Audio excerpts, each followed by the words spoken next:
Ya, ya pertemuan hari ini kuliah ke-10 kita akan membahas mengenai bangunan pembawa. Untuk bangunan pembawa ini ada dua jenis bangunan pembawa.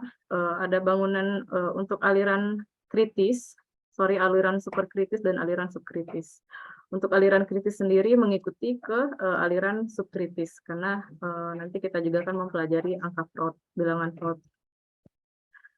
Nah, untuk bangunan pembawa nanti kita bisa memilih bangunan pembawa menjadi dua kelompok. Yang pertama, bangunan pembawa yang terdiri dari bangunan dengan aliran subkritis, ya. Ada bilangan Freud kurang dari 1. Jadi kalau Anda sudah belajar di hidrolika, itu bilangan Freud kan aliran terbagi menjadi 3 jenis, ya. Untuk bilangan Freud kurang dari 1 itu aliran subkritis, untuk bilangan Freud sama dengan 1 itu aliran kritis, ya, karena kecepatan kritis, dan untuk bilangan Freud lebih besar dari 1 itu aliran superkritis.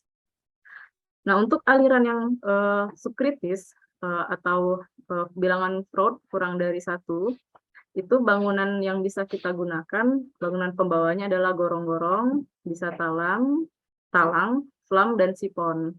Nah, untuk aliran dengan kecepatan superkritis atau bilangan Freud lebih dari 1, itu Anda bisa merancang yang namanya bangunan terjunan, terus got miring, bangunan pengukur, dan pengatur debit.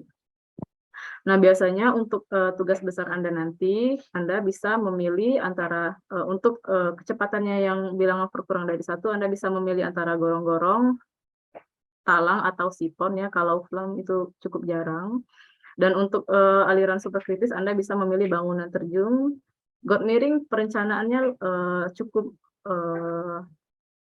cukup rumit, ya. Jadi saya sarankan Anda memilih perancangan dengan bangunan terjun. Nah, bilangan Freud, ya. Jadi bilangan Freud ini saya yakin Anda sudah mempelajari di pelajaran hidrolika, ya.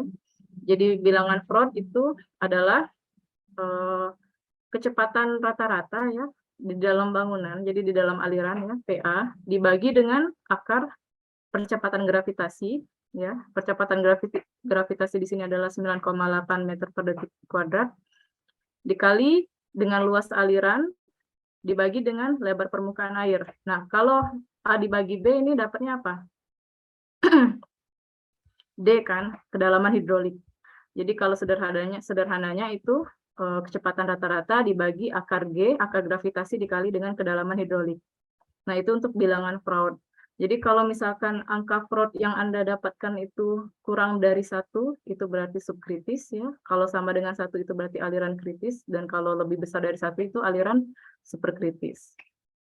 Nah, untuk kecepatan rata-rata di sini sendiri, ya, Anda bisa menggunakan persamaan Manning atau Strickler untuk menghitung kecepatan rata-rata. Kemudian ada juga persamaan kehilangan energi akibat gesekan. Nah, kehilangan energi ini nanti, rumus satu kehilangan energi ini digunakan untuk semua bangunan. Dan bilangan Freud ini juga digunakan untuk perhitungan pada semua bangunan. Nah, untuk kehilangan energi ini sendiri persamaannya bisa dilihat di sini, ya, kecepatan kuadrat dikali dengan panjang bangunannya, dibagi dengan koefisien Cesi. Nah, koefisien Cesi kuadrat ini, koefisien Cesi-nya ada sendiri, persamaannya itu sama dengan koefisien kekasaran Strickler dikali dengan jari-jari hidrolis, pangkat 1/6. Itu untuk koefisien C di sini. Kemudian dikali dengan jari-jari hidrolisnya. Nah, untuk nilai koefisien Strickler ini sudah ada di tabel, ya. Jadi sesuaikan dengan bahan pada saluran Anda. Jika saluran Anda menggunakan bahan baja beton, maka pakai 76, ya, angka Stricklernya. Terus kalau saluran Anda dari beton, itu menggunakan angka Strickler 70.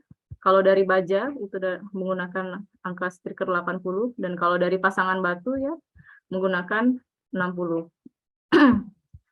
Atau persamaan ini kalau diturunkan lagi atau dijabarkan lagi, ya, sama dengan 2 dikali gravitasi dikali dengan panjang bangunan dibagi dengan koefisien Cesi pangkat 2 dikali dengan jari-jari hidrolis dikali dengan kecepatan kuadrat dibagi dengan 2 kali gravitasi. Jadi ini nanti dilihat, ya, yang Anda ketahui kan pasti kecepatan, ya. Kecepatan Anda ketahui panjang bangunan Anda juga Anda ketahui kan, panjang salurannya. Kemudian jari-jari hidrolisnya juga Anda tahu. Ya, jari-jari ini kan A dibagi dengan P ya. Kemudian koefisien Cesi tinggal dipilih sesuai bahan ya. Sesuai bahan untuk menghitung koefisien Cesi.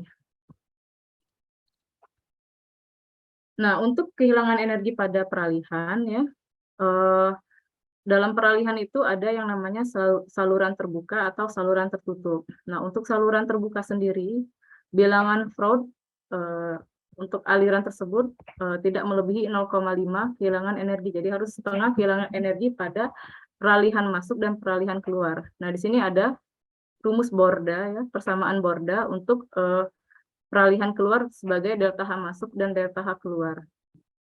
Untuk delta H masuk sendiri, ya persamaannya itu epsilon masuk, ya epsilon masuk dikali dengan kecepatan pada titik A atau kecepatan rata-rata yang dipercepat dalam bangunan pembawa, ya kecepatannya meter per detik dikurang dengan V1.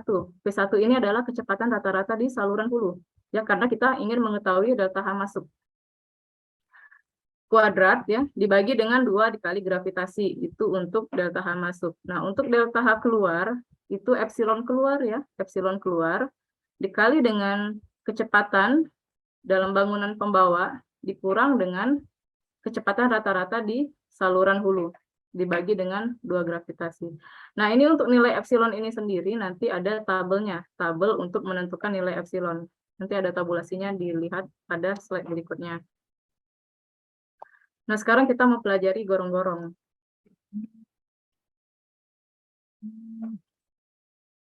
Bentar ya.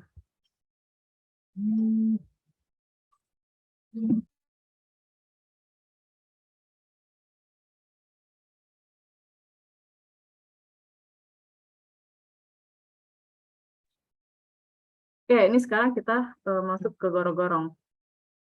Nah, apa itu gorong-gorong ya? Gorong-gorong itu adalah bangunan yang dipakai untuk membawa aliran air. Jadi misal dari saluran irigasi atau saluran pembuang ya. Jadi gorong-gorong ini bisa difungsikan untuk saluran pembawa maupun saluran pembuang yang melewati bawah jalan air lainnya. Jadi misalkan bisa lewat di bawah rel kereta api atau di bawah jalan ya. Nah, misalkan nanti di Petalai Oranda kan ada saluran ada jalur kereta api ya, kemudian ada jalan. Nah, itu Anda bisa merencanakan gorong-gorong untuk membawa air ya, baik itu aliran air irigasi maupun pembuang itu melalui bawah jalan tersebut.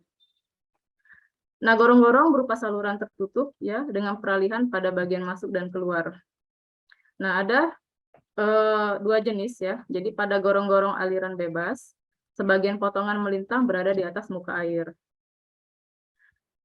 Ini berarti gorong-gorongnya masih ada rongga atau ruangan untuk udara. Jadi kalau gorong-gorong tenggelam itu satu penuh gorong-gorong tersebut tenggelam atau diairi oleh aliran airnya. Nah, untuk gorong-gorong aliran bebas, benda hanyut lewat dengan mudah, tetapi lebih mahal dibandingkan dengan gorong-gorong yang tenggelam. Nah, untuk gorong-gorong yang tenggelam ya, seluruh potongan melintang di bawah permukaan air. Jadi semua luas potongan gorong-gorong tersebut dilalui oleh air, tidak ada rongga buat udara lagi. Lubang keluarnya tenggelam dan lebih mudah, tetapi kemungkinan tersumbatnya lebih besar karena tidak ada celah lagi untuk benda hanyut lewat melalui gorong-gorong tersebut. Nah, jika kemiringan gorong-gorong jauh melampaui kemiringan kritis ya, maka perlu yang namanya bangunan peredam energi. Nah, peredam energi ini nanti bisa Anda rencanakan, nanti ada persamaannya ya. Biasanya direkomendasikan memakai sebuah tikungan vertikal dengan kedua kemiringan, jadi kemiringan I1 dan juga kemiringan I2. Di mana kemiringan hulu ya sebaiknya lebih curam daripada kemiringan kritis.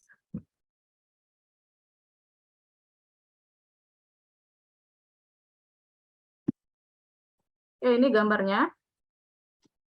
Jadi di sini ada profil gorong-gorong ya. Di sini permukaan tanah asli, di sini bisa melalui jalan atau rel kereta api ya.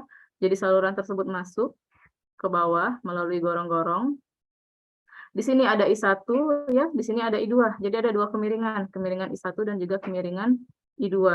Nah, kalau kemiringan ini sudah melampaui kemiringan kritis, maka di antara I1 dan I2 ini perlu yang namanya peredam energi. Nah, di sini ada epsilon untuk lubang dinding hulu. Nah, nanti di sini ada epsilon untuk keluar. Nah, di sini ada mungkin lebar standar ya, lebar yang direkomendasikan. Di sini ada lebarnya 60 ya untuk ketinggian ini. Dan juga di sini juga ada yang direkomendasikan ya, 60 juga cm.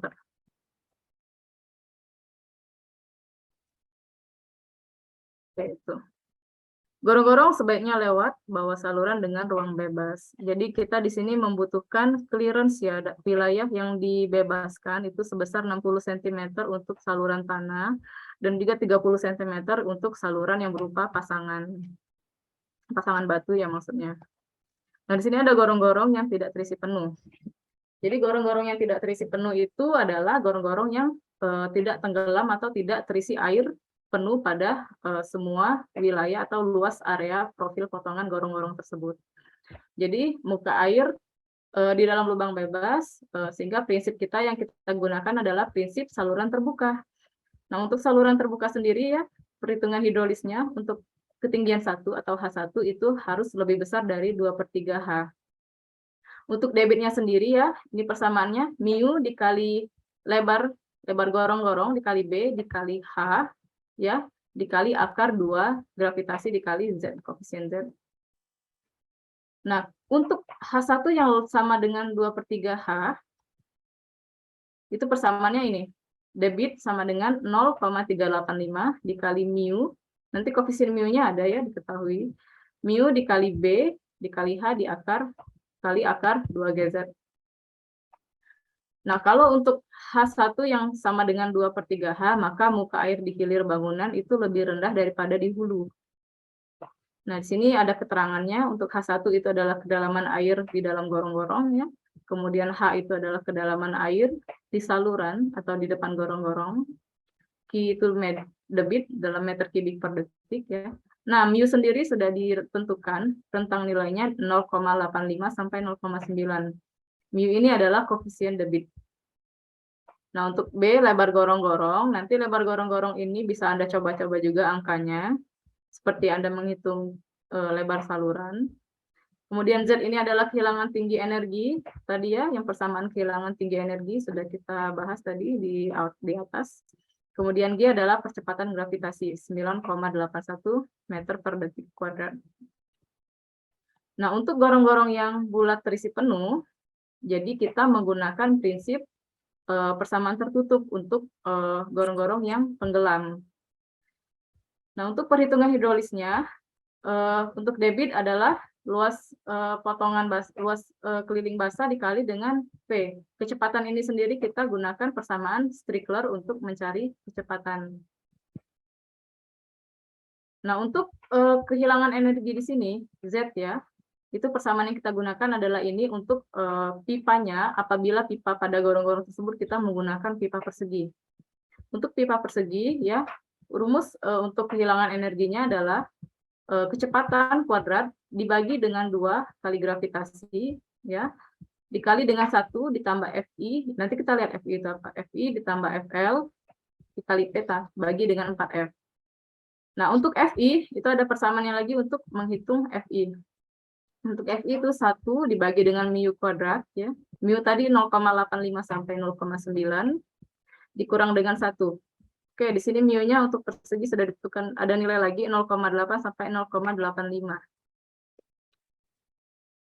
Nah, untuk F, ya, untuk F itu persamaannya ini, 1,5 dibagi dengan 0,01989 ditambah dengan 0,000507 dibagi 4 dikali R, jari-jari hidrolisnya. Oke, ini keterangannya, ya. Z adalah kehilangan tinggi energi, ya. Nah, Fi itu adalah koefisien kehilangan tinggi energi. Jadi kita membutuhkan koefisien kehilangan tinggi energi untuk menghitung kehilangan tinggi energi ini sendiri. Ya, di mana R adalah jari-jari hidrolis, ya. Kalau P itu keliling basah, L adalah panjang gorong-gorong, kemudian F adalah luang penampang basah, dan D sendiri adalah diameter. Itu untuk pipa persegi. Bagaimana untuk pipa yang bulat? Oh, ini keterangannya ya, lanjutannya ya. Nah, ini untuk pipa yang berbentuk bulat, profilnya bulat. Kalau pipa dengan profil bulat, maka rumus kehilangan energinya ini hampir sama ya, tapi perbedaannya ada di FI dan F. Ada di koefisien kehilangan tinggi energi dan di FI-nya. Nah, untuk FI untuk pipa bulat ya, ini untuk persamaan menghitung FI-nya, dan untuk F-nya itu ini. Jadi ini mirip-mirip, cuman beda angkanya saja ya. D ini ada diameter, mu adalah koefisien sendiri, nilainya sudah ditentukan juga 0,8 sampai 0,5. Nah, untuk gorong-gorong bulat terisi penuh ya, kehilangan tinggi energi dihitung sebagai berikut. Nah, ini persamaannya hampir sama dengan yang di atas tadi ya. Delta H masuk sama dengan epsilon masuk dikali dengan kecepatan di hulu dikurang dengan kecepatan diakarkan, dipangkatkan, dibagi dengan 2 kali gravitasi. Untuk kehilangan tinggi energi keluar ya, delta H keluar itu sama dengan epsilon keluar dikali dengan kecepatan di hilir dikurang dengan V pangkat 2 dibagi dengan 2 kali gravitasi. Nah, nilai epsilon masuk dan epsilon keluar nanti kita lihat ya, ada gambarnya untuk menentukan nilai epsilon masuk dan epsilon keluar. Kehilangan energi ya, kehilangan tinggi energi akibat gesekan. Ini rumusnya sama, cuman bedanya ada di sini ya, ada di CF. Dan juga untuk koefisien Cz tetap sama, K dikali R pangkat 1/6. K ini tadi ya, kita ambil nilainya dari koefisien tadi, sesuai dengan bahan untuk saluran Anda. Sehingga kehilangan total energi, ya, kehilangan tinggi energi total, itu delta H sama dengan delta H tadi masuk ya, yang epsilon pakai epsilon masuk ya, ditambah dengan delta H pada B, dan ditambah delta HF ya. Delta HF ini harus disesuaikan dengan tadi profil Anda bulat atau persegi. Ditambah dengan delta H keluar atau tadi yang pakai epsilon keluar. Nah, itu untuk kehilangan tinggi energi secara total. Nah, jika ada belokan, lihat ada terowongan atau tidak. Nah, untuk delta HB, ya, persamaannya ini. Sementara delta HF ini tadi harus disesuaikan dengan bentuk penampang Anda tadi. Untuk delta HB, ya, KB, nanti kita lihat KB itu apa. V adalah kecepatan, ya, kecepatan digorong-gorong dibagi dengan 2 dikali gravitasi. Nah, ini untuk epsilon masuk dan nilai epsilon keluar. Jadi, untuk memilih penampang ini, Anda harus melihat profil mana yang dianjurkan. Maksudnya dianjurkan ini adalah didasarkan pada kekuatan peralihan jika dibuat dari pasangan batu. Nah, saya rasa nanti untuk perancangan tugas Anda harus memilih yang dianjurkan ini saja, karena nanti kan Anda tidak mungkin buat gorong-gorong dari dari baja, itu terlalu mahal ya. Jadi mungkin Anda akan membuatnya dari pasangan batu. Nah, kalau Anda bikin dari pasangan batu, maka pilihlah saluran yang dianjurkan ini. Nah, kemudian Anda ambil nilai epsilon masuk dan epsilon keluar ini untuk menghitung kehilangan tinggi energi total berdasarkan dari tabel ini. Nah, bisa juga Anda nanti merancang dengan beton bertulang. Jika peralihan dari beton bertulang, maka akan lebih bebas memilih tipe yang dikehendaki. Nah, kalau misalkan Anda bukan dari pasangan batu ya, dari pasangan beton bertulang, jadi Anda bebas saja memilih yang mana saja bentuk yang Anda inginkan. Nanti sesuaikan untuk epsilon masuk dan keluar ini untuk menghitung kehilangan tinggi energi yang terjadi pada bangunan gorong-gorongnya.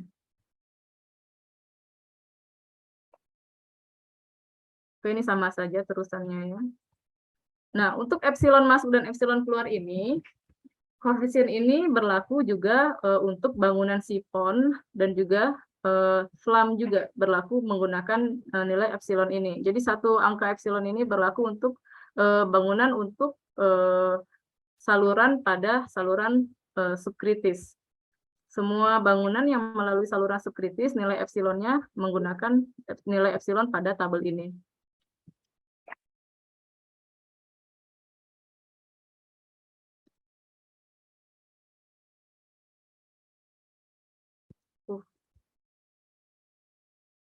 Zoom-nya sudah habis ya. Nanti kita lanjut ya, kalau misalkan ini Zoom-nya keluar, pakai link yang sama ya. Kemudian ini dimensi saluran ya, kita skip saja. Oh, ini untuk bentuknya ya. Jadi kalau nanti Anda sudah menghitung dimensi, nanti saya tunjukkan tabelnya untuk menghitung dimensi gorong-gorong. Ini tinggal perancangan untuk dimensinya saja. Ya, jadi di sini ada delta H, ada B2 ya, di mana ininya ini 1,5D. Di sini ada kriteria-kriterianya ya. Jadi untuk lebarnya ini sendiri Anda bisa lihat di sini. Di sini ada 300 ya untuk lebarnya sendiri. Kemudian potongan ini ada 60 ya muka airnya. Kemudian untuk dasar gorong-gorong ya di sini B2 itu di sini. Nah, untuk gorong-gorong sendiri ternyata kemiringannya sudah ditentukan 1:1 untuk M-nya. Nah, di sini ada H1 ya, H1 yang tadi. Kemudian ada 20 sebagai standar untuk perancangan ini ya. Kedalaman perkerasannya terserah nanti Anda pilih pasangan batu atau beton bertulang tadi, tapi kedalamannya ini harus 20 ya. Nanti Anda bisa lihat pas saat Anda merancang. Nah, ini untuk salurannya yang terbuka ya, yang tadi yang tidak tenggelam. Nah, ini untuk yang tenggelam dengan plat beton. Nah, ini ada juga Nah, ini ada gorong-gorong komposit tenggelam ya, jadi yang ini dengan gabungan komposit, bisa beton dan juga batu. Di sini pipa beton, di dalam pasangan batu. Ini potongannya dari pipa yang bentuk bulat ya. Nah, ini ada pipa yang bentuk petak. Nah, ini yang petak. Nah, ini untuk komposit yang tenggelam, berarti satu lubang pipa ini semuanya terendam air. Nah, untuk yang komposit aliran bebas itu berarti muka airnya itu tidak memenuhi profilnya itu. Jadi ada muka air yang bebas tersisa di atasnya. Jadi tidak sepenuhnya terendam dengan air. Nah, ini untuk standar pipa beton ya. Ada pipa beton tidak bertulang dan juga ada pipa beton bertulang. Untuk diameter pipa di saluran primer itu D itu ini ya, jari-jari kali 2 itu diameter ya. Diameter minimalnya itu harus 60 cm. Untuk diameter di saluran primer. Nah, untuk di saluran tersier itu ketentuannya diameternya adalah 40 cm. Jadi tergantung nanti misalkan ada rel kereta atau ada jalan, itu melewati saluran primer atau saluran sekunder Anda. Nah, kalau dia melewati saluran tersier, maka Anda harus membuat diameternya itu minimal 40 cm. Dan kalau untuk saluran primer, itu harus 60 cm. Nah, gorong-gorong ini sendiri harus mampu menahan berat beban yang melewati atasnya. Bisa jadi itu jalan atau rel kereta ya. Jadi kalau misalkan jalan dia pasti ada kendaraan, tapi kalau dia melewati rel kereta dia pasti yang melalui adalah kereta.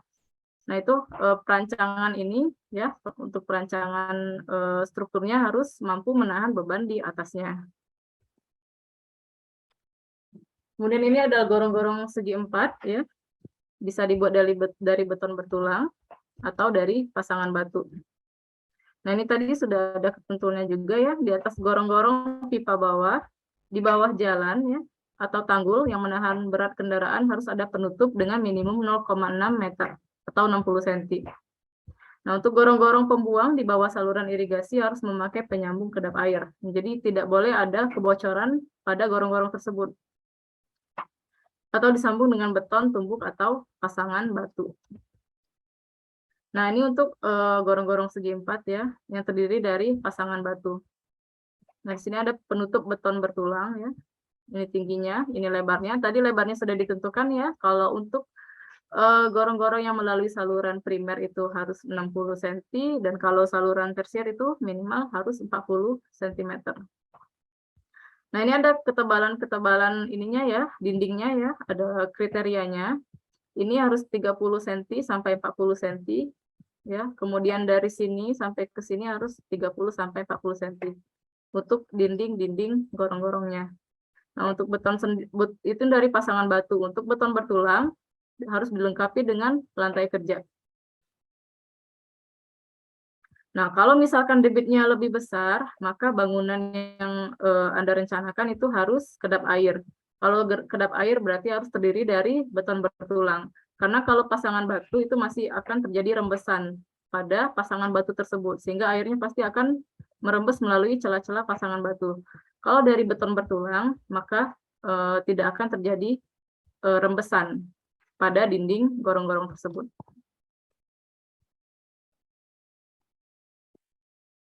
Ya, kita skip ya. Nah, untuk dimensi gorong-gorong ya, tadi sudah ada ketentuan. Ukuran penampang tergantung pada perhitungan hidrolis ya, disarankan minimum 0,6 meter. Ukuran plat beton tergantung beban di atasnya ya. Jadi plat betonnya itu minimal 0,6 meter. Jadi kalau misalkan beban di atasnya semakin besar seperti kereta api, maka harus di atas 0,6 meter untuk lantai kerjanya tadi, plat betonnya tadi, ketebalan dindingnya. Nah, untuk tembok tegak tergantung perhitungan stabilitas dan persyaratannya, dan tebal lantai biasanya 0,3 meter. Nah, kalau di tugas besar Anda, itu rasanya tidak sampai ke sini hitungannya. Anda sampai ke dimensinya saja, nggak sampai stabilitas. Nah, kalau Anda ngitung sampai stabilitas, kayaknya waktunya tidak cukup nanti. Nah, ini ada langkah-langkah ya untuk menghitung dimensi gorong-gorongnya. Nah, jadi tugas Anda nanti sampai dimensinya aja, tidak usah sampai stabilitasnya, karena itu terlalu panjang ya. Saya yakin pasti tidak selesai Anda ngerjain kalau sampai stabilitas. Nah, langkah-langkahnya yang pertama Anda hitung debit rencana. Debit rencana itu adalah debit yang didapat dari perhitungan debit di lokasi gorong-gorong tersebut berada. Jadi kalau misalkan gorong-gorong tersebut ada di saluran primer, maka Anda ambil Ki rencana pada saluran primer tersebut. Kalau gorong-gorong itu berada pada saluran sekunder, maka ambil debit rencana pada saluran sekunder tersebut. Ya, kalau di saluran tersier, maka ambil Ki rencana pada saluran tersiernya. Nah, kalau sudah ambil ya, sudah Anda tentukan Ki rencananya tersebut, maka Anda harus menentukan bentuk gorong-gorongnya tadi. Anda mau gorong-gorong dengan pipa bulat atau dengan pipa persegi. Kemudian Anda tentukan nilai koefisien debit ya, mu-nya dari tabel. Ambil nilai lebar dasar saluran B ya. Tadi nilai B-nya kan sudah ditentukan ya. Diambil nilai B tersebut. Kemudian ambil nilai tinggi gorong-gorong ya, H-nya. Kemudian Anda hitung nilai A. Ya, A ini adalah B dikali H. Kemudian hitung nilai kehilangan tinggi energi padang gorong-gorong ya. Z tadi yang persamaannya di atas tadi. Kemudian hitung Q capacity, debit kapasitasnya ya. Jadi syaratnya itu adalah debit rencana harus kurang dari debit kapasitas, atau debit kapasitas harus besar dari debit rencana. Itu adalah syaratnya untuk hitungan dimensi gorong-gorong Anda memenuhi atau tidak. Kemudian hitung kecepatan aliran, ya, pakai persamaan Strickler ya untuk kecepatan aliran, dan kemudian tentukan status gorong-gorong. Nah, ini mudah. Anda cukup membuat tabulasi seperti ini ya. Jadi di sini langkah-langkahnya, nomornya Anda silakan diteruskan. Kemudian nomenklaturnya ya untuk gorong-gorong apa itu, sorry kepencet. Gorong-gorong 1A, 1B atau apa, silakan diberi nama sendiri ya, nama bangunan gorong-gorongnya. Kemudian debit rencana ini ya, Anda ambil debit rencana yang melalui saluran tersebut. Nilai mu didapat dari tabel, ya, ambillah dari tabelnya. Kalau tadi di PowerPoint saya kurang jelas, Anda bisa buka KP4. Di KP4 itu lengkap untuk tabelnya. Kemudian nilai B ya, lebar salurannya, H, tinggi gorong-gorong, ya, tinggi gorong-gorong, kemudian A, luas penampang basah itu lebar saluran dikali dengan tinggi gorong-gorong. Kemudian kehilangan tinggi energi ya, ini persamaan kehilangan tinggi energi ya. Debit dibagi dengan mu dikali luas penampang akar 2 dikali gravitasi dikuadratkan. Itu untuk kehilangan tinggi energi. Nah, untuk debit kapasitas ya, debit capacity itu persamaannya adalah mu, nilai mu dikali dengan luas penampang basah, koefisien debit mu dikali dengan A ya, luas penampang basah, dikali dengan akar 2 dikali gravitasi dikali kemiringan, kehilangan tinggi energi. Nah, itu untuk debit kapasitas. Nah, kemudian Anda tentukan kecepatan aliran menggunakan persamaan Strickler, atau kecepatan ini ya adalah debit dibagi dengan luas penampang kan. Ini rumus dasar ya. Nah, untuk status saluran atau gorong-gorong Anda itu memenuhi atau tidak, maka Anda bisa mengecek itu apakah Q kapasitas Anda ya, Q kapasitas ini lebih besar dari debit rencana Anda. Kalau Q kapasitas lebih besar dari Q rencana, maka statusnya memenuhi. Kalau Q capacity lebih kecil dari Q rencana, maka statusnya tidak memenuhi. Nah, berarti Anda harus melebarkan lebar salurannya diperbesar atau tinggi gorong-gorongnya ditinggikan sedikit kalau status Anda tidak memenuhi. Oke, itu untuk gorong-gorong. Jadi gorong-gorong ini salah satu pilihan ya, option kalau Anda ingin memilih atau membangun bangunan pembawa yang bernilai angka float subkritis. Untuk talang dan juga flume, Anda bisa juga, tapi kalau Anda ingin merancang bangunan tersebut, saya rasa itu lebih ini ya, hitungannya lebih detail dan juga lebih panjang. Jadi kalau untuk gorong-gorong ini lebih sederhana hitungannya. Saya yakin kalau Anda merencanakannya gorong-gorong itu bisa selesai. Tapi kalau flume atau sipon sih kan bangunannya itu kayak gitu ya, kayak jembatan gitu kan. Jadi kalau Anda bangun talang atau sipon itu lebih rumit perhitungannya. Anda kalau mau rancang itu juga nggak apa-apa sih, terserah. Bisa, tapi Anda harus ikuti KP4 ya, sesuai dengan kriteria perancangan. Tapi disarankan Anda bangun gorong-gorong saja. Sampai gorong-gorong ada pertanyaan?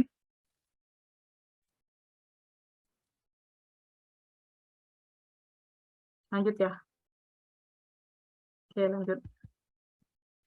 Nah, di sini ada perbedaan ya. Perbedaan antara gorong-gorong, sipon, dan juga jembatan atau talang. Nah, kalau selisih tinggi antara kedua permukaan hulu dan hilir itu cukup besar, maka Anda bisa gunakan gorong-gorong. Gorong-gorong sendiri strukturnya tergenang selama banjir, ya. Nah, kalau sipon itu digunakan pada persilangan saluran pembuang dan saluran irigasi. Jadi persilangan antara drainase dan juga irigasi. Dengan selisih tinggi antara kedua permukaannya itu tidak terlalu besar atau kecil. Nah, kalau tinggi antara ketinggian hulu dan hilirnya cukup besar, Anda menggunakan gorong-gorong. Tapi kalau beda tingginya tidak terlalu kecil, maka bisa menggunakan sipon. Nah, kalau jembatan sendiri atau talang ya, bahasa lainnya itu digunakan untuk struktur yang cukup besar, tidak tergenang selama banjir, kemudian mempunyai selisih tinggi dari sungai atau ruang kosong itu yang cukup tinggi. Nah, kalau misalkan melewati apa ya yang lebih besar itu ya? Ada suatu bangunan lah misalkan di tengah-tengah sawah itu yang tidak bisa melalui bawah bangunan tersebut, maka Anda harus bangun jembatan atau talang. Nah, talang ini strukturnya cukup besar karena kita butuh pondasi-pondasi yang banyak kan ya. Nah, paling sederhana itu emang merancang gorong-gorong atau sipon lah, lumayan sederhana juga. Tapi kalau misalkan di layout Anda tidak terlalu ada halangan yang terlalu besar, maka bisa pilih gorong-gorong. Misalkan nanti melalui jalan kereta api, maka bisa melalui di bawah rel kereta api itu untuk gorong-gorongnya. Nah, talang air ya adalah saluran buatan di mana air mengalir dengan permukaan bebas.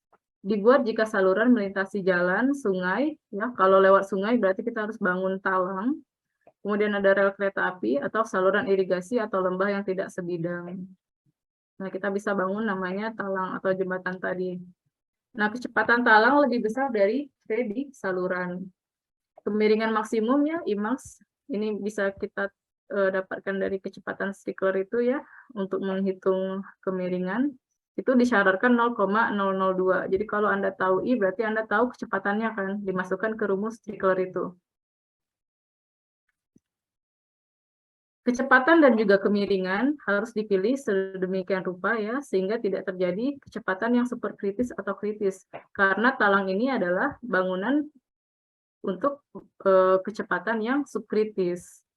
Nah, kalau P dan I-nya harus dipilih melewati angka Freud udah lebih dari 1, maka akan mengakibatkan aliran sangat tidak stabil. Ya, berarti alirannya itu akan sangat ini ya, laminar gitu. Sorry, turbulen. Nah, untuk potongan melintang bangunan ditentukan oleh nilai banding atau B dibagi H itu 1 sampai dengan 3, sehingga menghasilkan potongan melintang hidrolis yang lebih ekonomis. Ya, B ini lebar bangunan ya, H ini adalah kedalaman air. Itu untuk potongan melintang dari talang. Nah, untuk tinggi jagaan sendiri ya, tinggi jagaannya kita bisa lihat di KP 3 sub 435 untuk saluran pasangan. Anda bisa buka sendiri ya, kalau sudah download KP untuk tinggi jagaan untuk bangunan talang atau flung. Nah, Anda tidak bisa ujuk-ujuk menentukan, aku pengen talang, aku pengen bangun gorong-gorong. Nah, kalau Anda pengen bangun talang, maka syarat pembuatan talang tersebut adalah elevasi dasar salurannya itu minimal lebih besar dari 3 meter di atas elevasi jalan. Nah, untuk elevasi dasar saluran sendiri itu harus lebih besar 1 meter di atas elevasi muka air banjir maksimum. Berarti Anda harus tahu dulu kan ya, base dari ketinggian atau level banjir maksimumnya setinggi apa. Nah, untuk elevasi dasar salurannya itu lebih besar dari 0,5 meter di atas elevasi permukaan tanah lembah. Jadi kalau Anda membangun talang di jalan itu harus lebih tinggi dari 3 meter di atas elevasinya ya.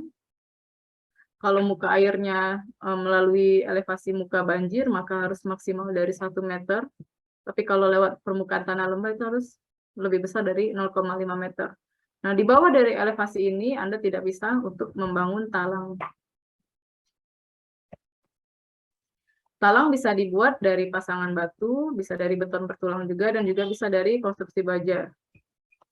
Nah, ini ya bentuk talang.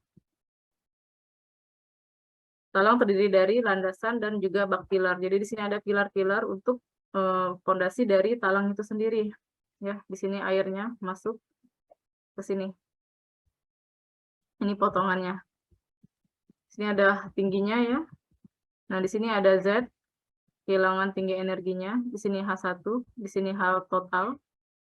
H total ini harus ketinggian air ditambah dengan tinggi jagaan. Ada kehilangan energinya di situ. Nah, untuk ukuran talang sendiri ya, kalau menggunakan konstruksi pasangan batu, perbandingan ukuran lebar B dan tinggi H itu harus 2:1. Nah, kalau dengan material lain dapat diambil perbandingan 1:3. Ini kita skip juga tidak apa-apa ya, karena mungkin menurut saya Anda tidak terlalu merancang talang nanti. Ini ya, ini denahnya, tampak atasnya ya. Jadi di sini rumit, ada pondasinya, ya, ada abutmen segala nih. Jadi di sini dari masuk, airnya turun ya, melalui jembatan ini. Nah, di sini juga harus ada kisi-kisi penyaring agar sampah, karena ini salurannya kan di atas, bisa jadi ada sampah yang terbang masuk ke aliran ini, sehingga harus ada kisi-kisi penyaring agar tidak ada kotoran yang ikut masuk. Ya, kemudian terbawa ke sini, baru dia keluar. Nah, di sini ada pilar ya, pilar atau abutmennya. Nah, kalau Anda merencanakan talang, berarti Anda juga harus merencanakan sampai ke sini-sininya nih. Ya, susah ya, nggak usah kan jadi. Kemudian kehilangan energi pada talang ya, pada gorong-gorong. Oh ya, kehilangan tinggi energi di talang ini sama dengan, jadi persamaan yang di atas tadi ya, kehilangan tinggi energi itu bisa digunakan untuk kehilangan energi pada gorong-gorong dan juga bisa dihitung untuk sifon. Jadi rumus kehilangan energinya berlaku universal. Oke, ini denahnya ya. Untuk potongannya bisa dilihat sendiri, nanti kita skip aja. Nah, untuk konstruksi talang ya, dari pasangan batu ini ya, perbandingannya itu 2:1 ya. Untuk kecepatan syaratnya 1,5 sampai 2 meter per detik. Itu kalau dari pasangan batu. Kalau dari konstruksi beton, itu kecepatannya 2 sampai 2,5 meter per detik ya. Kalau dari konstruksi baja itu bisa lebih tinggi lagi kecepatannya, karena pasti dia tidak ada gerusan di situ. Itu bisa menampung kecepatan dari 2,5 sampai 3 meter per detik. Nah, kalau menggunakan profil baja, maka bak talang yang digunakan itu kanal U ya, atau plat baja. Oh, ini ada contoh perhitungan. Ini untuk saya. Nah, ini untuk perhitungan hidrolisnya ya, untuk talang. Ini rumusnya untuk rencananya ya. Mu nilai mu juga dari tabel ya.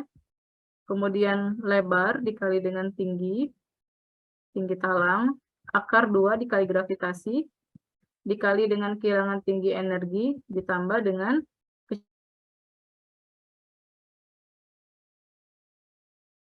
menggunakan rumus Strickler ya. Nah, ini rumusnya sama kan tadi untuk kehilangan tinggi energinya, baik itu kehilangan pada peralihan masuk atau kehilangan tinggi energi pada peralihan yang keluar.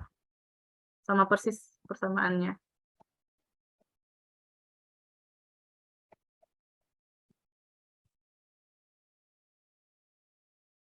Pengaliran talang ya, flume, dasar talang harus cukup tinggi.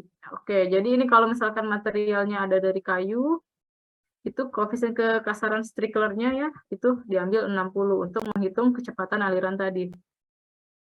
Kalau dari beton, koefisien kekasaran Stricklernya 70, dan kalau dari besi ya, besi atau baja itu koefisien kekasaran Stricklernya 80. Ini untuk menghitung kecepatan aliran tadi. Oke, ini sampai abutment ya, bisa kita skip. Nah, ini kestabilannya ya. Oke, ini jadi sampai abutmentnya. Dipelajari sendiri ya, bisa dibaca. Nah, sekarang kita ke sipon. Oke, untuk sipon ini adalah bangunan yang membawa air melewati bawah saluran air. Biasanya saluran pembuang atau jalan raya. Jadi fungsinya sama aja, gorong-gorong dengan sipon. Jadi saluran yang melalui, tapi melewati bawah ya. Melewati bangunan lain. Nah, air di sipon ini mengalir karena ada tekanan atau adanya beda tinggi ya. Kalau tekanan itu berarti perbedaan tinggi. Nah, fungsi sipon untuk membawa air irigasi, di mana muka air irigasi sedikit lebih tinggi dari muka air di sungai. Nah, berarti sipon ini hanya untuk membawa air irigasi, tidak bisa untuk membuang. Ini tidak bisa untuk drainase.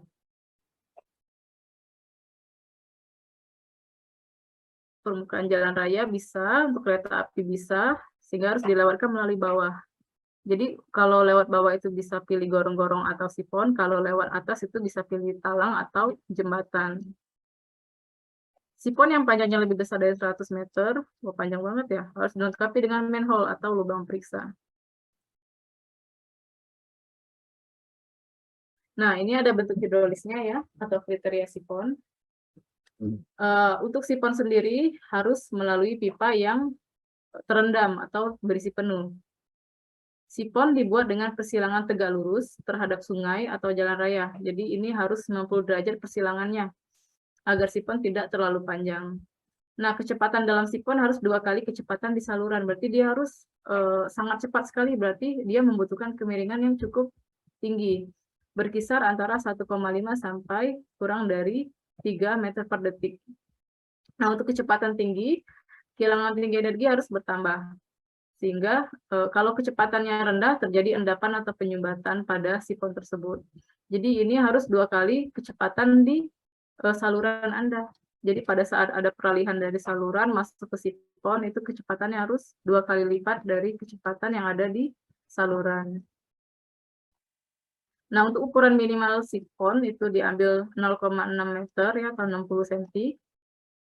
Pipa dibuat persegi 4 atau bulat dari beton tumbuk. Nah, ini untuk pipanya bisa dimensi yang berbentuk bulat atau persegi 4, tapi dia harus terendam. Jadi kita perhitungannya saluran tertutup. Untuk pipa sipon yang besarnya umumnya dibuat dari segi 4, dibuat dari beton bertulang. Nah, untuk bagian hilir pipa ya kemiringannya harus kurang dari 1:3.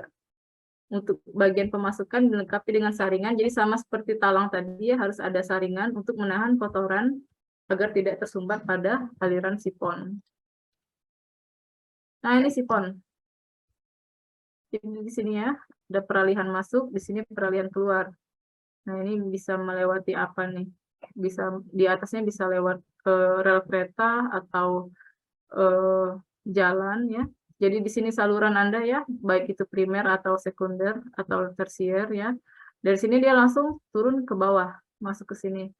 Di sini ada kisi-kisi penyaring ya. Nah, jadi sebelum masuk ke sifon itu harus ada pintu bilas. 2 minggu yang lalu kita sudah pelajari pintu bilas ya.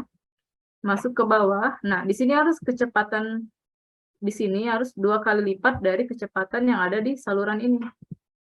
Pada saat air masuk ke sifon, maka dia harus 2 kali lipat kecepatannya dia sampai ke sini. Sampai ke pintu peralihan yang keluar.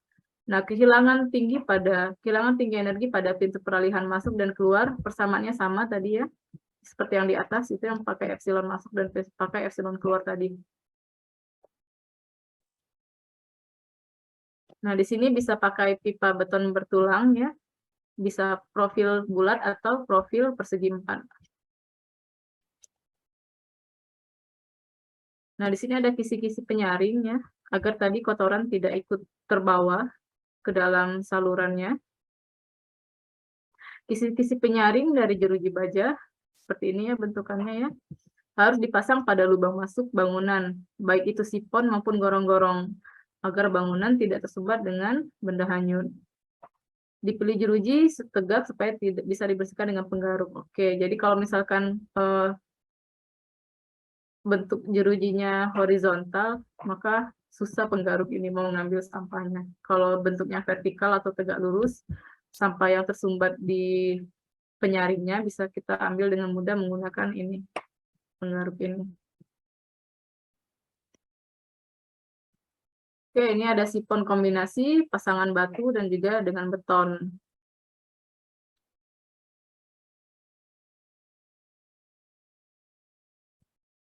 Oke, ini apa nih? Kehilangan tinggi energi pada sifon ya. Oke, jadi pada sifon, kehilangan tinggi energinya ini sama saja rumusnya ya. Ada F, kemudian lebar, dibagi dengan kedalaman salah diameter ya, dibagi kali dengan kecepatan kuadrat, dibagi dengan 2 dikali gravitasi. Ini untuk pipa bulat. Nilai F ini sendiri, ini persamaannya ya, 124,5 dikali K kuadrat, dibagi dengan diameter pangkat 4/3. Atau itu sama saja. Nah, untuk pipa persegi, pembedanya hanya di nilai F ini saja. Kalau pipa persegi, nilai F-nya 29 dikali koefisien Strickler ya, pangkat 2 dibagi dengan jari-jari hidrolis pangkat 4/3. Atau itu juga boleh, sama saja. Nah, di sini koefisien Manning, saluran beton 0,018 untuk beton. Oh, jadi di sini bukan Strickler ya, tapi di sini Manning. Untuk pasangan batu dengan full lining ya, termasuk dasar saluran itu 0,02. Untuk saluran yang pada liningnya di dinding saja ya, tanahnya di dasarnya tanah, itu bisa koefisien Manning yang digunakan atau 0,022. Kalau untuk saluran tanah full ya, dinding dan juga dasarnya itu 0,024 untuk koefisien Manning-nya.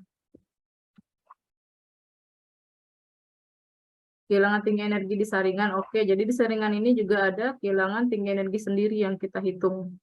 Tadi ya, saringan yang untuk menyaring sampah tadi. HS ini adalah kehilangan tinggi energi, sama dengan beta. Beta ini faktor bentuk ya, jadi kalau Anda bikin bentuknya segi 4 itu 2,4 untuk nilai beta.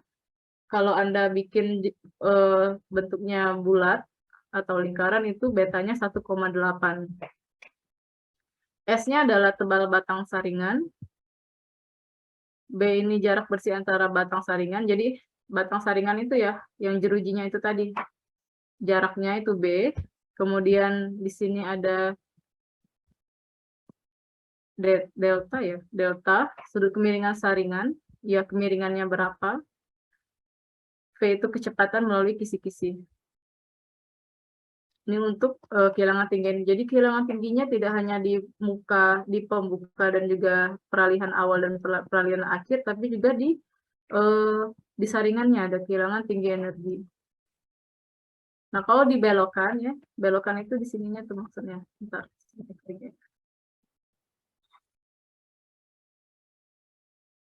Oke, ini ya. Kehilangan tinggi energi di belokan.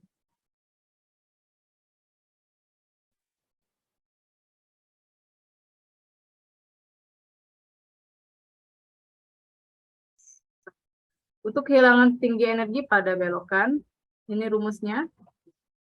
FB dikali dengan kecepatan kuadrat dibagi dengan 2 gravitasi. Untuk nilai FB sendiri, ya, koefisien FB tergantung pada besarnya sudut belokan. Jadi, Nah, di sini ada sudut belokannya ya, tergantung perencanaan sudut belokannya berapa, itu FB-nya ada di sini. Kalau misalkan di antaranya, maka bisa tinggal diinterpolasi saja untuk nilai koefisien FB-nya. Nah, kehilangan tinggi energi pada transisi ya. Jadi kalau di sifon ini memang kehilangan tinggi energinya banyak. Di peralihan awal, kemudian di penyaringan, kemudian di belokan, dan pada transisi. Jadi transisi dari saluran ke sifon, sama ya, delta H masuk bersamanya dengan yang di gorong-gorong tadi juga sama. Ini juga sama dengan yang di gorong-gorong tadi. Transisi dari sifon ke saluran.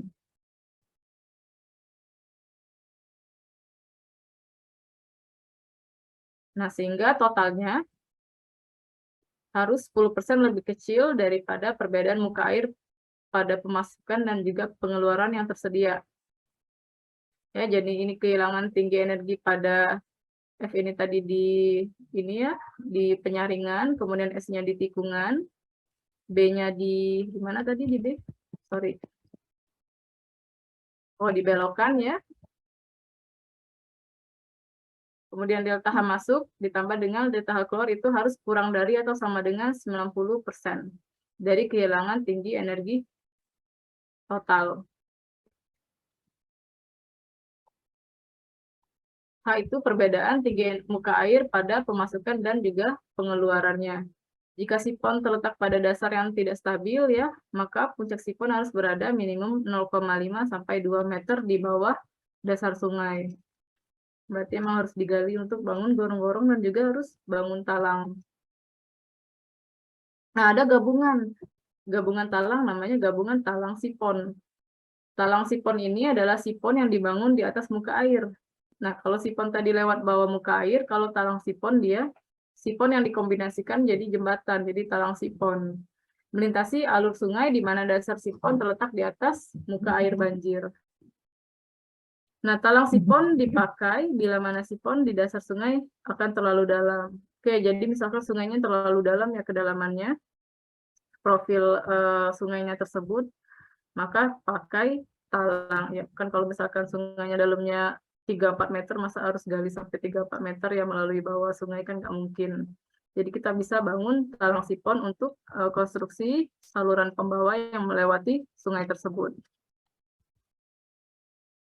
Oke, bisa di-skip ya.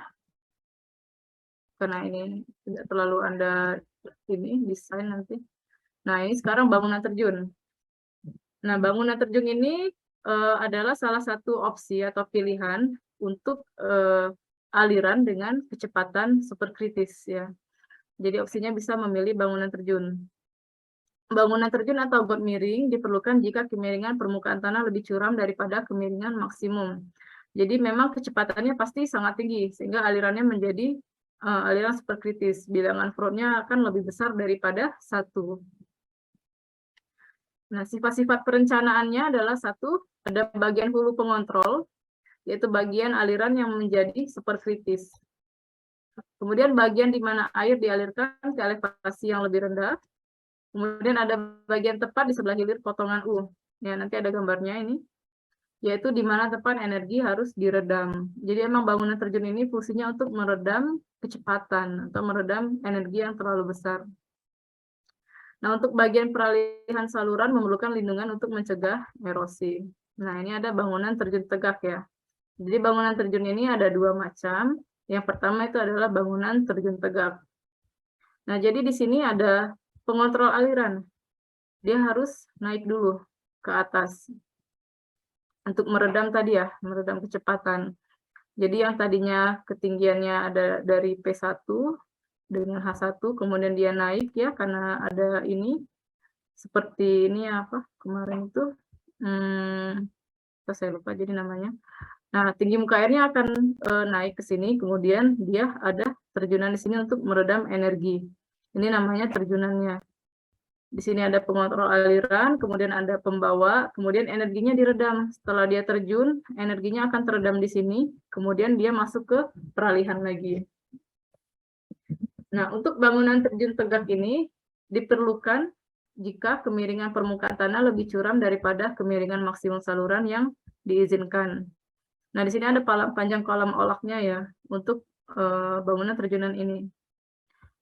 Nah, kalau tinggi terjun 1,5 meter tersebut untuk debit yang kurang dari 2,5 meter kubik per detik. Ini ya tinggi terjunannya. Ya. Nah, untuk tinggi terjun maksimum 0,75 meter itu diperuntukkan untuk debit yang lebih besar dari 2,5 meter kubik per detik.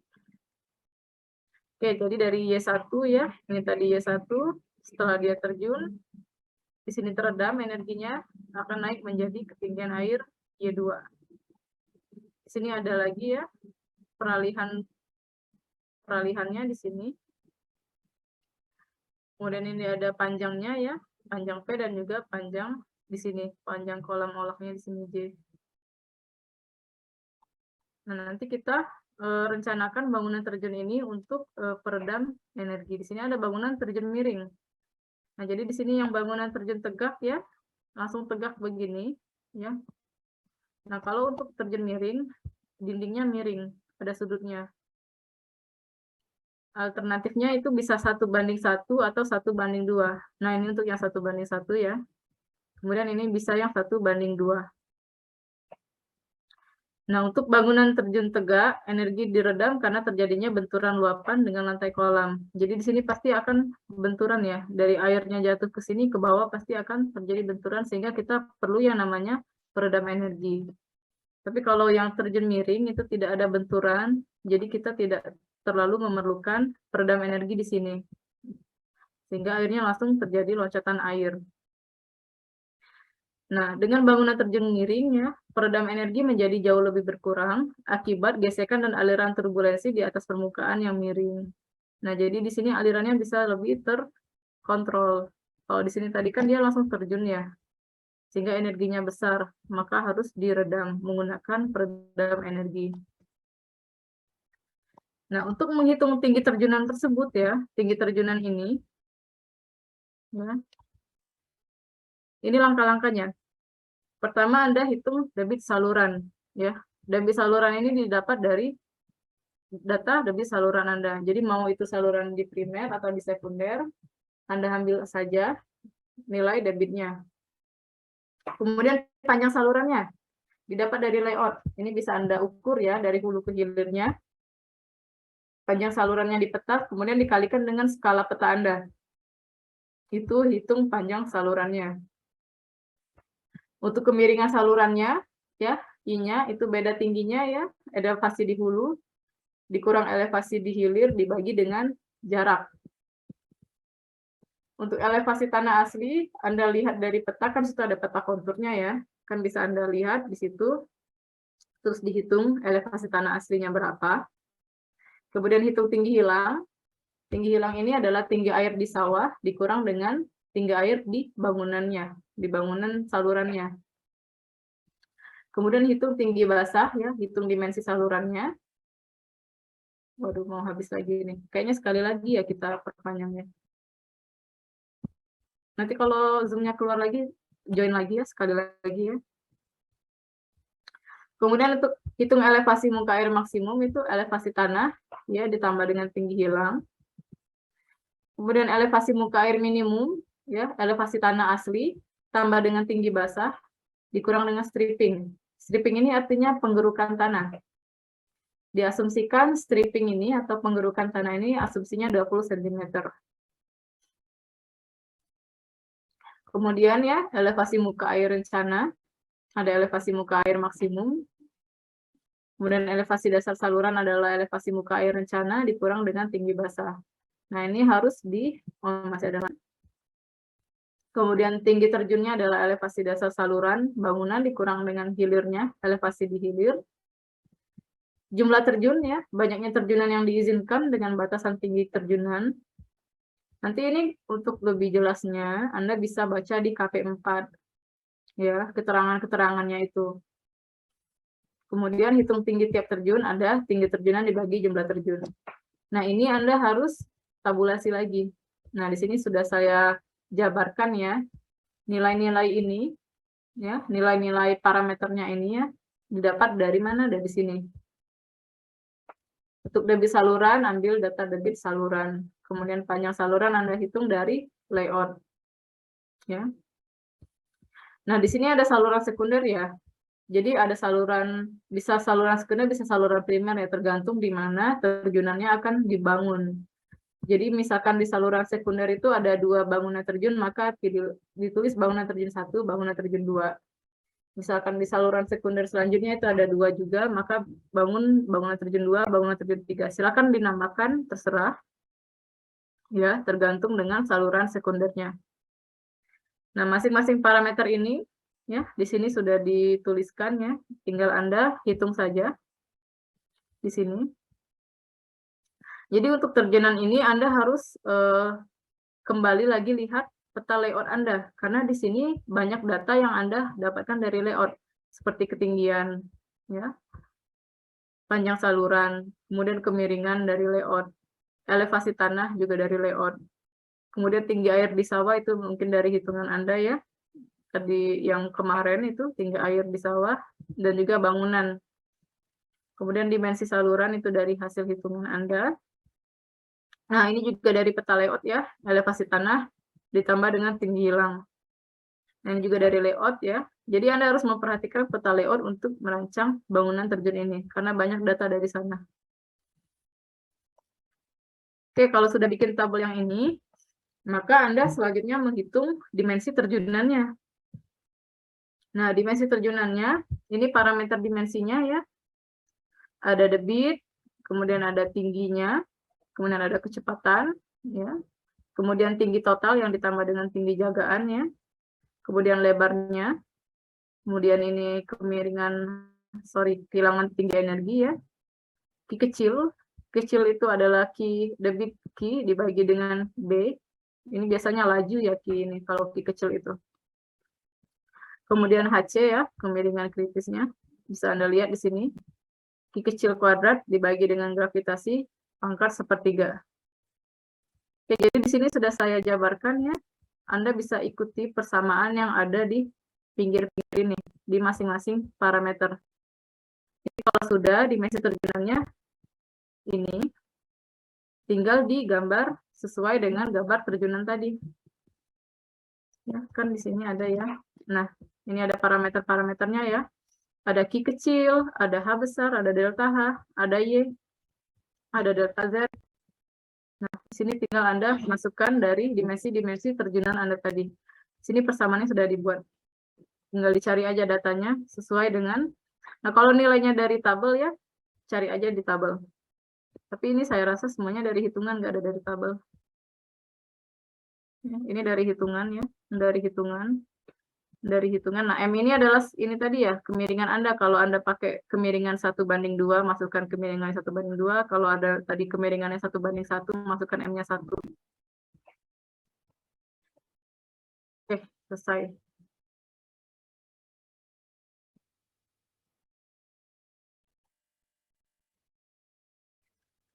Oke, jadi kesimpulannya, untuk bangunan pembawa ini, kalau alirannya subkritis sampai kritis ya, Anda bisa pilih gorong-gorong. Tapi kalau alirannya superkritis, Anda bisa pilih bangunan terjun. Ya. Karena untuk perhitungan di tugas Anda jangan pakai atau jangan pilih perhitungan yang rumit seperti talang sama sifon tadi. Bisa tidak selesai tugas Anda. Jadi pilihlah yang sudah dijabarkan perhitungannya di tabel-tabel ini tadi. Oke, sekarang kalau Anda pengen lihat contoh perhitungannya ya, saya lihatkan ya. Punya mahasiswa 2 tahun yang lalu. Bentar, saya share.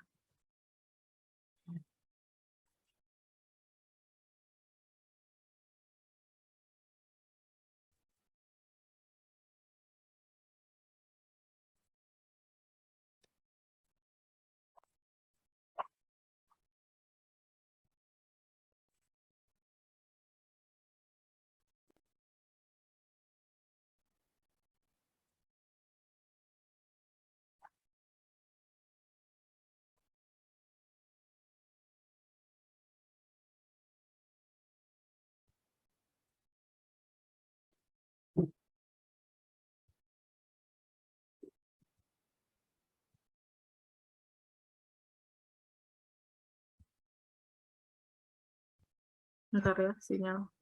Oke. Ini masih saluran.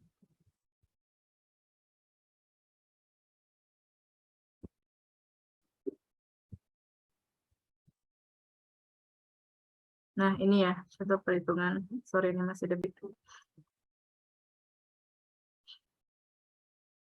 Nah, ini gorong-gorong ya. Jadi kalau misalkan aliran Anda aliran subkritis, ya, pilihlah salurannya saluran gorong-gorong. Ya. Jadi di sini ada langkah-langkahnya ya. Jadi Anda bisa bikin seperti ini. Ki rencana ya, dijabarkan ini sama seperti yang di bahan saya tadi. Ya. Nah, kemudian dia menghitung dimensi gorong-gorongnya. Cukup 1 kali contoh perhitungan saja, kemudian ditabulasi. Nah, gorong-gorong ini pasti enggak terlalu banyak ya. Hanya di saluran Anda yang berpotongan dengan rel kereta api atau jalan. Di situ pasti dibangun dengan gorong-gorong. Nah, di sini ada nomenklaturnya adalah penamaan ya, terserah Anda mau kasih nama apa gorong-gorongnya. Kalau ini dia kasih nama ya, kemudian.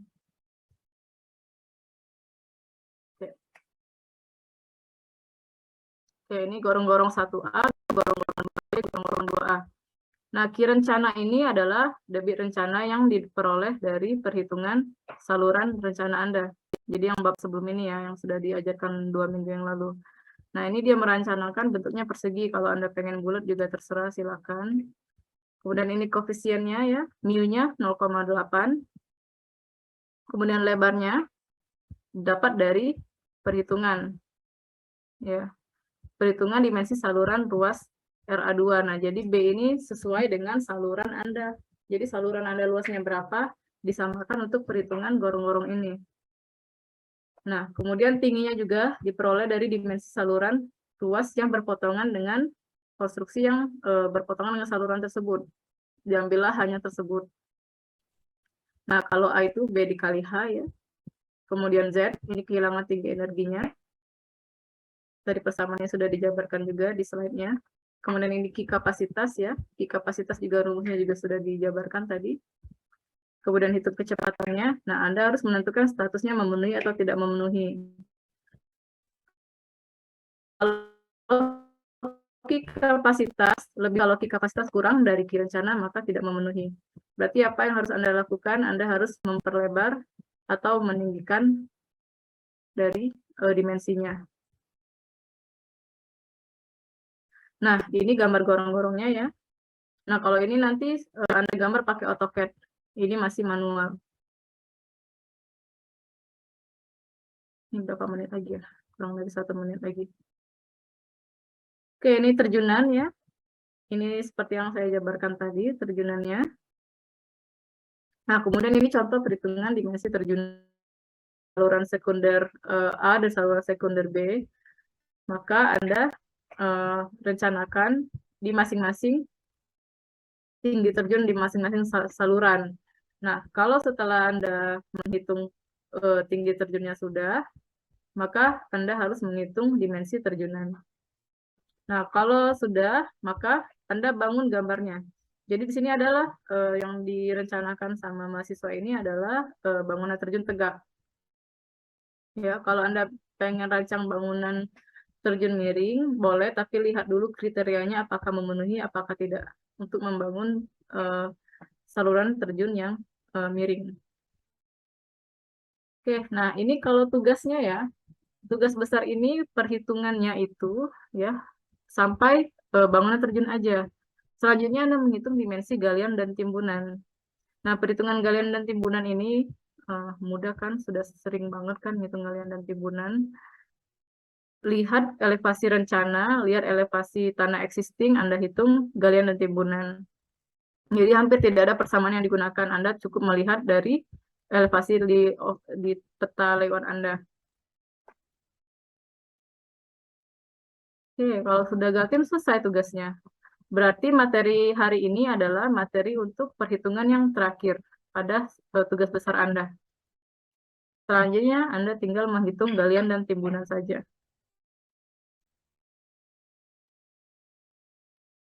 Oke, ada pertanyaan sampai sini? Absennya tadi pagi sudah ya? Sudah, Bu. Oke. Nggak usah saya panggil ya.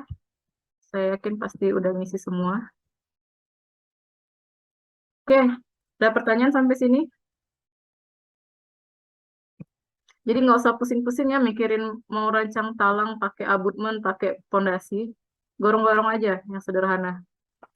Jadi untuk subkritis pilih gorong-gorong, kalau untuk superkritis pilih bangunan terjun. Terserah mau bangunan terjun tegak atau bangunan terjun miring, asal kriteria sesuai dengan aliran atau kemiringannya memenuhi.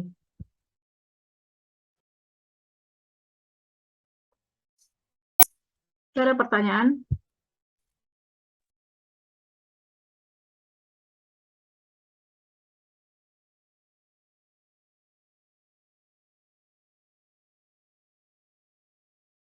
Bu. Maaf, Bu. Absennya saya tadi belum, Bu. Oh, Kelupaan. Gazi kelas apa? Kelas A Palembang, Bu. Kelas A, bentar ya.